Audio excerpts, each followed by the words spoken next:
ትንቅንቁ አሁንም ተባብሶ ቀጥሏል። ተዳዳሩን የፋኖ ጦር በአራት አቅጣጫ በመግባት የአገዛዙ ሰራዊት ላይ ከባድ ጉዳት ማድረሱንም የአካባቢ ምንጮች ገልጸዋል። በዚህ ከባድ ትንቅንቅ አገዛዙ የሚተማመንበት አንድ ከፍተኛ አዛዥ ሲሸኝ፣ ይህም በተለይም ለ4 ኪሎ ሽማምንት ከባድ መርዶን አከናንቧል የተባለው ተጨማሪ መረጃውን ይዘናል። በራያ ግንባር በመቶዎች የሚቆጠሩ የአገዛዙ ሰራዊት አባላት ሙትና ቁስለኛ መሆናቸው ሲነገር፣ በዚህም ቆቦ ሆስፒታልና ቆቦ ጤና ጣቢያ የህዝብ አገልግሎት ዝግ ነው። የብልጽግናን ቁስለኛ ብቻ እያከመ እንደሚገኝ ተጠቁሟል። በዝርዝር እንመለከተዋለን። ድልድል ሊያስመርቁ የተጓዙት የብልጽግና ከፍተኛ አመራሮች ጉድ ሆነዋል። የአመራሮቹን አጃቢዎች ሙሉ በሙሉ በሚባል ደረጃ ፋኖ ማሰናበቱን የገለጸ ሲሆን አንድ ከፍተኛ ጀነራልም ለጥቂት ማምለጡን የፋኖ አዛዥ ገልጿል። ተጨማሪ መረጃውን ይዘናል፣ በስፋት ትሰሙታላችሁ። ሰላም ጤና ይስጥልን። የተከበራችሁና የተወደዳችሁ የአፍላ ሚዲያ ቤተሰቦች እንደምን ቆያችሁ? ክቡራን ቤተሰቦች በዚህ መረጃ ጊዜ ቀደም ሲል በአርስቱ ያስደመጥናችሁን ዜናዎች እንዲሁም ሌሎች መረጃዎችን በዝርዝር ወደ እናንተ እናደርሳለን። እናንተም ቻናሉን ሰብስክራይብ እንዲሁም ቪዲዮ ላይክና ሼር እንድታደርጉ በትህትና እየጠየቅን በቀጥታ ወደ ዝርዝር መረጃዎች አለፍን። አብራችሁን ቆዩ። በስቴ መካነ ኢየሱስ ዳጉት እና በርጉት መሳለሚያ በተደረገው ውጊያም የብልጽግና ኃይል ከባድ ኪሳራን ሲያስተናግድ፣ በአንጻሩ ደግሞ ፋኖም በርካታ ክላሽንኮቭ መሳሪያዎችን ማርኮ መታጠቁ ተሰምቷል። የአማራ ፋኖ ብሔራዊ ኃይል ሰሜን አማራ ቀጠና በላይ እዝ ሜጀር ጄኔራል ባንታ አባተም አንደኛ ኮር ጉና ክፍለ ጦር እስቴ ደንሳ ብርጌድ ከንጋት ጀምሮ ከባድ ተጋድሎ በማድረግ ትልቅ ድል መቀዳጀቱ ነው የመረጃው ምንጮች የገለጹትም።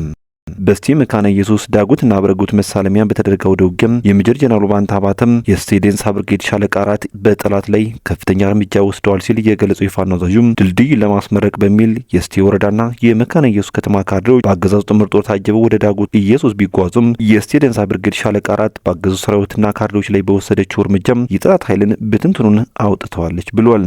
ፋኖቹ ከበርጉት መሳለሚያ ሰፍሮ በነበረው የአገዛዙ ሰራዊት ላይ በወሰዱት ጠንከር ያለ እርምጃ ነው ከበርጉት መሳለሚያ ወደ ዳጉት ኢየሱስ እንዲመለስ ያስገድዱትም ተብሏል። ድልድዩ 1 ሚሊዮን ባልሞላ ገንዘብ ቢጠናቀቅም ያገዙ ካድሬዎች 10 ሚሊዮን ብር አወራደውበታል ሲሉ የገለጹት የመረጃው ምንጮች ባልተሰራ መሰረተ ልማት ፕሮፓጋንዳ ለመስራት ያሰቡ ያገዛዙ ብልጽግና በጀግኖቹ የሜጀር ጄኔራል ባንታ አባተ ታማኝ ልጆች ከሽፏል ብሏል። በዚህ ውጊያ ስለደርሰው አጠቃላይ ጉዳት ወደ በኋላም ዝርዝር መረጃም የምናደርሳችሁ ይሆናል። በሌላ በኩል በራያ ግንባር በመቶዎች የሚቆጠሩ የአገዛዙ ሰራዊት አባላት ሙትና ቁስለኛ መሆናቸው ሲነገር፣ በዚህም ቆቦ ሆስፒታልና ቆቦ ጤና ጣቢያም የህዝብ አገልግሎት ዝግ ሆኖ ውሏል ሲሉ የመረጃ ምንጮች ከስፍራው አድርሰዋል።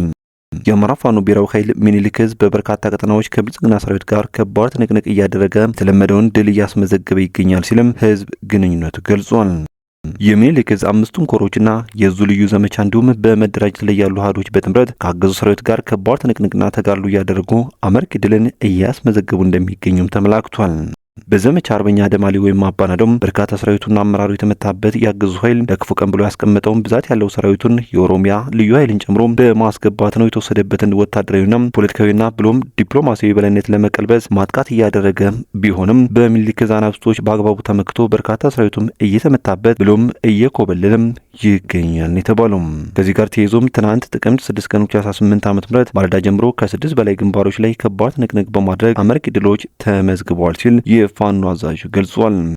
ከአንድነት ነጸብራቅ ማግስት ጠላት ባለበት በሄደበት በወጣበትና በወረደበት ሁሉም ተስፋ ቆርጦ ግማሽ እየተበተነም ግማሹ እጅ እየሰጠም ቀሪው ሞቱን እየተጠባበቀ እንደሚገኝ የፋኖ አዛዥ የገለጸ ሲሆን በየቀጠናው የነበሩ የአንድነት ሳንካዎች ተቋጭቶም የአንድነት ትንሳኤን ለመረከብና ለማየት ሲደግሙ ሲናፍቁ የነበሩ ንፋስ ላይ ሳይሆን መሬት ላይ ያሉ አናብስቶች ከሰሞኑ ይሰሙና እየታዩ ባሉ የአንድነት ጭላንጭሎች አሸናፊነታችን ያረጋግጥንበት ሳምንት ነው ሲሉ ገልጸውታል። የአፋባ ሰሜን አማራ ቀጠና በላይ ዘለቀ ዕዝ ሜጀር ጄኔራል ባንታ አባተም የጉና ክፍለ ጦር አካል የሆነችው እስቴ ደንሳ ብርጌድም ሻለቃ 4 በሻለቃ እንዳልክ ክፍሌም በቅጽል ስሙ ሱሪ የሚመራው ሻለቃም ትናንት ጥቅምት 6 ቀን 2018 ዓ.ም እስቴ ወረዳ ላይ ታላቅ ጀብዱ ፈጽመዋል። የአማራ ህዝብ ሁሌም ከምድረ ገጽ ለማጥፋትና አማራ የሚባል ህዝብም ሆነ ብሔር የለም ብሎ ለማወጅ 24 ሰዓት እየሰራና እየደከመ ያለው የብልጽግናው ስርዓት ህዝብን በኢኮኖሚ፣ በፖለቲካ፣ በሃይማኖት፣ በማህበራዊ ህይወቱ ገብቶም እየበዘበዘውና እየነገደበት ነው ሲል የገለጸው የኮሩ ቃል አቀባይ ዛሬም የእስቴ ወረዳ የብልጽግና አሽከሮችና ሉሎች ከእስቴ መካነ ኢየሱስ ከተማ ተነስተው ልዩ ቦታው ዳጉት ተብሎ ከሚጠራው ቀጠና ላይ የተሰራውን የዳጉት ድልድይ ለማስመረቅ ወደ ቦታው ተንቀሳቅሰው ህዝብን ሰብስበው ይህን የመሰለም 1 ሚሊዮን ብር የፈጀ ድልድይ ሰራንላችሁ ቀጠናውን ከፋኖ አጽድተን ስራ እየሰራን እንገኛለን እያሉም በሬ ወለደ ወሬና ውሸት ለመዋሸት ሙከራ ሲያደርጉ ቆይተው ድልድዩን እየሰሩትና እየጠገኑት ካሉ ሰዎች ወይም መሐንዲሶች በደረሰ መረጃ ግን ድልድዩን የያዙት 200 ሺህ ብር እንደሆነና ስራው ብዙ ፋይናንስ የማይጠይቅ እንደሆነ አስረድተዋል ብሏል የኮሩ ዋና ቃል አቀባይ። በሻለቃ ብርቃዮ ደምስ የሚመራው የስቴደንሳ ብርጌድ ይህን መረጃ ቀድሞ በመረዳትና በጉና ክፍለ ጦር ዋና ወታደራዊ አዛዥ በአርበኛ አዛዥ ደሳለኝ ከብርጌዱ ጋር ባደረጉት የጥና ኦፕሬሽን ሻለቃ 4 በወጣቱና ግስላው በእንዳርክ እየተመራ ውሸታቸውን ለህዝብ ለማስረዳት እየሞከሩ በነበረበት ቅጽበት ከምክሬ ተነስተው ሰፊ ቀጠናን አቋርጠው የ4 ሰዓት ጉዞ ተጉዘው ከመካነ ኢየሱስ 5 ኪሎ ሜትር ርቀት ላይ ወደሚገኘው ቦታ በመድረስ ዙሪያውን ከበባ በማድረግ ነው የስርዓቱ የሚሻም ፖሊስ አድማ ብተናና የአማራ ሆዳም ካቢኔ ላይ አይቀጡ ቅጣት የቀጡትም ተብሏል። በዚህ ውጊያም ከ3 በላይ አድማ ብተና ሲሞት ከ10 በላይ ሙት ደግሞ ቁስለኛ ተደርጓል ተብሏል። ከዚህ በተጨማሪም በርካታ ሚሊሻና ፖሊስ ሙትና ቁስለኛ መደረጉንም ምንጮቹ አክለው ገልጸዋል። የተከበራችሁ ቤተሰቦች መረጃችን ሲቀጥል በሰብአዊነት ላይ የሸፈተውን አገዛዝ መታገል የሰው ልጅ ሁሉ ግዴታ ነው ሲል ፋኖ ጥሪ ያቀረበ የአማራ ፋኖ ብሔራዊ ኃይል ትናንት ባወጣው መግለጫ በተለይም ከሰሞኑ የበርካቶችን ደም ያፈላውን በፋኒት በዓለም ላይ የደረሰን ጭካኔ የተሞላበት ድርጊት አስመልክቶም መግለጫ ሰጥቷል። በዝርዝር ወደ እናንተ እናሰማችኋለን። የአማራ ሕዝብ የሉና ተጋድሎ ዛሬ ካለበት ደረጃ ይደርስ ዘንድ በርካታ መስዋዕትነትን ተከፍሎበታል። አገዛዙ አረመኔነትን፣ አውሬነትና ዓለም አቀፍ አሸባሪነትን ተላብሶ ባካሄደው የዘር ማጥፋት ወንጀል ንጹሃንን በአሰቃቂ ሁኔታ ገድሏል። የሟቾቹን አስክሬን በሳት አቃጥሏል። አካላቸውን ቆራርጧል። የሃይማኖት ተቋማትን ምሽግ በማድረግ አራክሷል። በአጠቃላይ የአማራ ሕዝብ ላይ የሽብር ተግባራትን መፈጸም አንደኛው የጦርነት ስልት አድርጎት ቆይቷል ሲል መግለጫው ያትታል። ጥቅምት 2 ቀን 2018 ዓ.ም ምዕራብ ጎጃም ማንኩስ አካባቢ ከጠላት ጋር በተደረገ የተኩስ ልውውጥ ቀላል ጉዳት ደርሶባት ያገዙ ሰራዊት እጅ የወደቀችው የ19 ዓመቷ ፋኒት ባለሟሴ ላይ ተመሳሳይ ድርጊት ተፈጽሞበታል ብሏል መግለጫው። ፋኒት ባለምን ከነ ህይወቷ በእጅ የያዘው ሰራዊት ከበላይ ኃላፊዎቹ በተሰጠው መመሪያ መሰረት የፋኗን 2 ጡቶች በመቁረጥና አስፓልት ላይ ከመጣሉን ባሻገር አማራ የሚል ንቅሳት ያለበትን የቆዳዋን አካል በመክፈፍ ለአማራ ህዝብ ያለውን ጥላቻም በግልጽ አሳይቷል ሲልም መግለጫው ያትታል።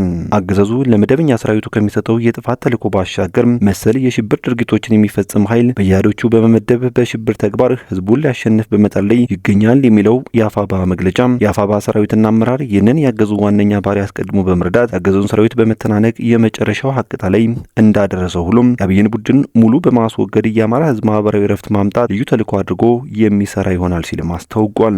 ፋኒት ባለሟሴ ላይ የተፈጸመው አውራዊ ተግባር በመላው የአማራ ህዝብ ላይ የተፈጸመ ጥቃት እንደመሆኑም ይህንና መሰል ስምሪት የሚሰጠውን አረመኔ አገዛዝ ከነመዋቅሩ ነቃቅለን ለመጣል ለምናደርገው የፍትህ ተጋድሎ መላ ኢትዮጵያዊና ዓለም አቀፉ ማህበረሰብ ከጎናችን እንዲቆም እንጠይቃለን በማለት አፋብኃ መግለጫውን ቋጭቷል። የተከበራችሁ ቤተሰቦች ከአፍላ ሚዲያ ለሰዓቱ የነበሩን መረጃዎች እነኝን ይመስሉ ነበር። በቀጣይ በሌሎች ዜናዎች እንዲሁም ጥቆማ እስከምንገናኝ በያላችሁበት የዓለም ጫፍ በሰላም ቆዩኝ።